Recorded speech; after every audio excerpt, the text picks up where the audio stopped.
बिस्मिल्लाहिर्रहमानिर्रहीम। अर्रहमान। रेलवे में train driver थे। हम वहाँ पे उनके पास रहने गए, मैं और मेरा कज़न था। हम दोनों तो 2 दिन बाद मामू आए वापस, तो कहते चलो बाज़ार चलें। अभी हमने वो सिब्बी शहर था, तो पैंट शर्ट्स में हमने तो बहरहाल यहाँ पे तो वो नॉर्मल था। तो मामू के साथ हम जब बाज़ार गए 2 दिन के बाद, कब की बात कर रहे हो? वो तब मैंने महसूस किया कि ये सेक्सुअल हैरेसमेंट या ये लेडीज़ क्या फ़ील करती हैं और निगाहों की तपिश क्या होती है ये मर्द की। तो हम बाज़ार में गए तो वो आपका पहनावा वहाँ से सभी डिफरेंट था। लोग वो हमें सर से पाँव तो किस तरह देख रहे थे कि जैसे वो पता नहीं कोई यूरोपियन मेमे है, और जिन नज़रों से वो हमें देख रहे थे, हम जिधर भी मुँह करें, हम नीचे मुँह करें, ऊपर करें, जिधर को करें, वो बहुत ही अजीब फीलिंग सी। वो तकरीबन को 15-20 मिनट हमने उस बाज़ार में गुजारे, जो कि गुजारने बहुत मुश्किल थे। तो जब मामू से कहा, मामू कहते ये मामू जी ये क्या है? मामू कहते यार इत्थे ना कोई पैंट शर्ट नहीं पाता, एहो ड्रेस कोई नहीं पाता, ऐसे सानू अजीब लगता। पर से हमारी उम्रें थोड़ी सी कम थी, और जिन नज़रों से वो हमें देख रहे थे, वो ताक रहे थे, बल्कि मैं कहूँगा कि वो ताक रहे थे। तो उसके बाद फिर हम, जब तक मामू की वो ड्यूटी होती थी कोयटा, गाड़ी में जब वापस आते थे तब हम उनके साथ बाज़ार जाते थे, और वो भी शलवार कमीज़ में। तो वो दूसरे कज़न की थी, उनकी शलवार कमीज़ हमने पहनी और फिर वो हम जाते थे। तो ये भी समझ आई कि वाकई हम इस्लाम को कहते तो मतलब शायद वो हम हज़म करना बड़ा मुश्किल है उसको, कि इस्लाम दरअसल सिर्फ सज़ाएं ही नहीं देता। ये एक हमारा कॉन्सेप्ट है कि ये सज़ा सिर्फ चोर को मिलती है। वो चाहता है कि सिरे से जुर्म जन्म ही ना ले।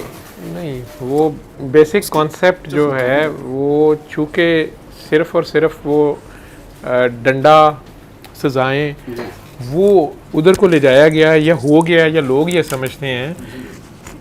मैंने पहले कह दिया ना आपको कि अल्लाह को कोई मसला नहीं है आप लोगों का जो मर्ज़ी करते रहे। ये जो कुछ भी सारी की सारी ज़मीन पे मखलूक उसकी मुनकर हो जाए, उसे कोई फ़र्क नहीं पड़ता। ठीक है, सारे नमाज पढ़ते रहो तब भी उसे कोई फ़र्क नहीं पड़ता।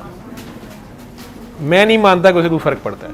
ठीक है, जितनी बड़ी कायनात उसने बनाई हुई है, उसमें ये एक छोटा सा गेंद, एक छोटा सा आबदोज़, एक छोटी सी ज़मीन जो है, उसके पेट में हम मलाप या कीड़े केचवे, ये कायनात के साइज़ को देखो ना, उसके हिसाब से हम लोगों की क्या वैल्यू है। मतलब हम करोने ही हैं कायनात के अंदर, बल्कि ज़मीन भी शायद एक करोना है उनके लिए। वो माइक्रोस्कोप से शायद देखते हो जो इतनी बड़ी जिसने बनाया हुआ है।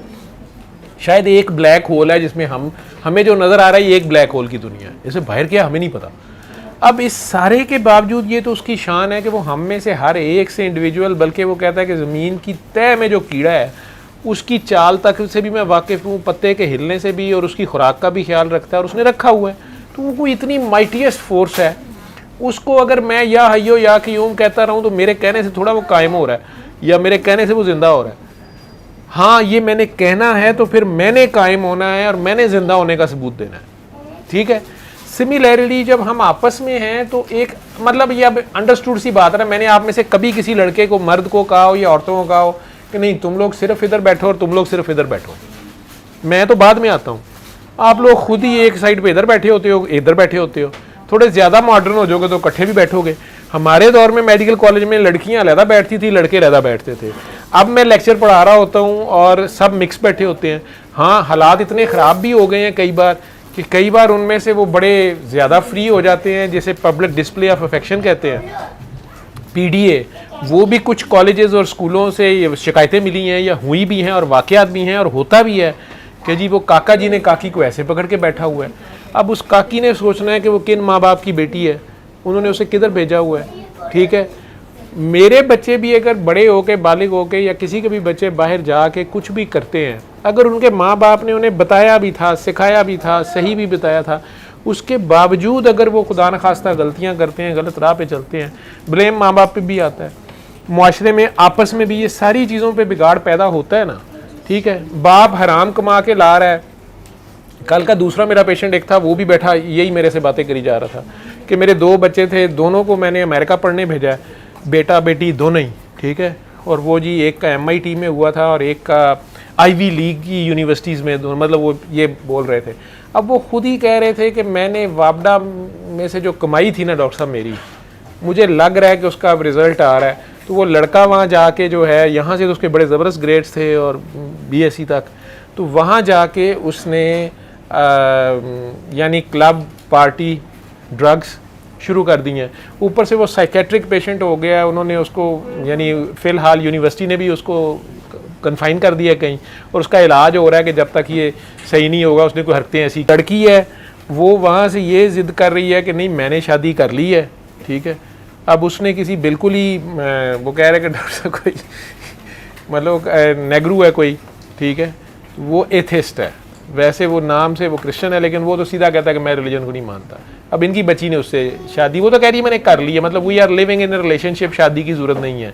अब ये साहब रो रहे थे, वो खुद ही कह रहे थे, मैं तो दुआ करा रहा था दोनों मियाँ बीवी को, तो वो खुद ही कहता है कि नहीं मैं वापडा की नौकरी करता था, मैंने हलाल हराम का ख्याल नहीं रखा, और मैंने जब उन्होंने मुझे पोस्ट बताई तो मैं फिर हैरान भी हो गया कि उस पोस्ट पे रहते हुए इन्होंने अमेरिका बच्चे भेजे हैं। मैंने 2 बार पूछा कि स्कॉलरशिप पे गए, उन्होंने कहा नहीं वो अपनी फाइनेंसिंग पे ही गए हैं। तो मैं चुप कर रहा, मैंने कहा शायद कोई बहुत बड़े ऑफिसर हैं जो भी हैं।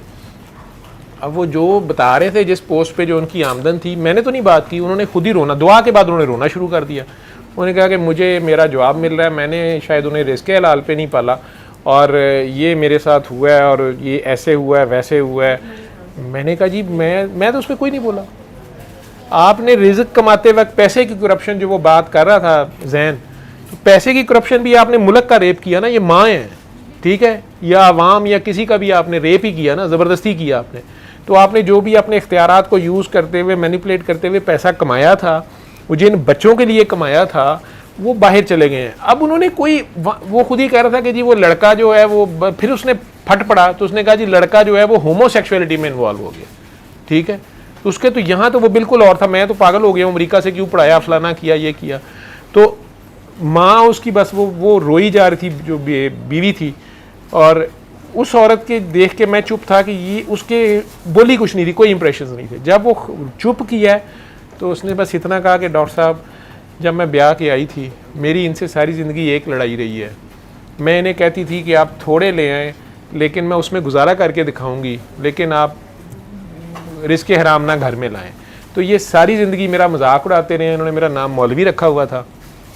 ये कहें तू मसले दे कर जो करनी पई हैं, ये जायज़ है, ये है, वो है, तुम्हें ज़रूरत नहीं है। तो डॉक्टर साहब हमारी लड़ाई भी होती रही है और आज ये बात मान रहे हैं, मैंने नहीं ने कभी कहा, लेकिन मेरे दिल में यही है जब से मुझे बाहर से ये सारी खबरें आ रही हैं, ठीक है। और वो दोनों बच्चे अब वापस आने पे भी तैयार नहीं है, ठीक है। लड़का ड्रग्स में भी है और कुछ ज़हनी हालत ऐसी हो गई है, होमोसेक्सुअलिटी में चला गया। अब उसने उसी हालत में कहीं कोई रेप टाइप की कोई हरकत उसने की है, उन्होंने उसे पकड़ लिया, लेकिन वो साइकेट्रिक ग्राउंड्स पे उन्होंने उसको कहीं कन्फाइन किया हुआ है। उधर से लड़की जो है वो वैसे ही एथिस्ट से के साथ रह रही है, पढ़ने दोनों गए हैं, वो डिग्री भी पास कर रही है, ठीक है। अब ये इनका अपना ही एनालिसिस था, तो मैंने इन्हें कहा कि ये सारा आपका रोना क्या है। लड़की ने अपनी मर्जी की है, लड़के ने अपनी मर्जी से एक लाइफस्टाइल अपनाया जो वहाँ लीगल है, ठीक है, वहाँ के हिसाब से सब कुछ लीगल है, ठीक। आप क्यों रो रहे हैं, ठीक है, कि नहीं अल्लाह रसूल। मैं कहा जी अल्लाह रसूल आपको उस वक्त नहीं पता था, ठीक है ना। तो अल्लाह रसूल ने उस वक्त भी कहा था, अब भी अल्लाह रसूल कुछ नहीं, आप खुद उसमें ट्रैप हो गए हैं, उस सारे जाल में। वो सारा का सारा आप खुद ही कह रहे हैं, मैं तो नहीं कह रहा, आप खुद ही कह रहे हैं। पता नहीं किसकी आहें हैं आपकी, आपने जो हलाल हराम की तमीज़ नहीं रखी, खिलाया। लेकिन ये हर एक जगह पे केस नहीं अप्लाई होगा, मुख्तलिफ केसेस में मुख्तलिफ चीज़ें होंगी, लेकिन ये उनका अपना ही एनालिसिस था। ये कल के 2 मेरे पेशेंट थे, एक वो दूसरा बंदा जो परेशान था, वो डेथ केस का जो कह रहा था कि शायद मेरा मर्डर में उसमें हिस्सा पड़ गया और मेरी नस्ल नहीं आगे चल रही, गॉड नोस।